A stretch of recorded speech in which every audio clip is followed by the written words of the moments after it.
Public university থেকে আমরা পাশ করে আসছি, কত সম্মানের সহিত পড়াশোনা করছি, ছোটবেলা থেকে পরীক্ষা দিতে একটা পাবলিক ইউনিভার্সিটিতে যখন আমরা চান্স পাইছি অলরেডি আমরা প্রমাণ করে দিছি যে আমরা যোগ্য। তারপরে আবার আমরা যে এই 11টা ধাপ পার করে চাকরি পাইছি, এরপরেও সাহেবের উদ্দেশ্যে কোনো কিছু বলার আছে কিনা আপনার?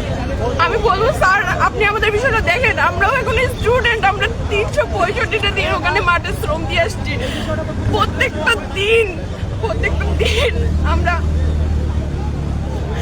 আমাদের প্রত্যেকের ঘাম, প্রত্যেকের শ্রম, প্রত্যেকের কান্না ওই মাঠে আমরা দিয়ে আসছি।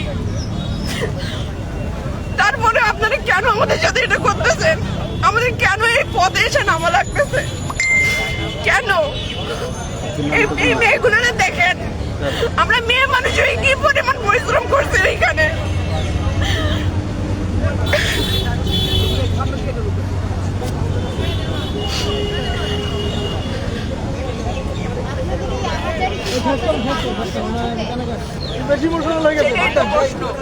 সেটাই তো প্রশ্ন, আমাদের আহ্বানে কি তাদের কাছে পৌঁছায় না?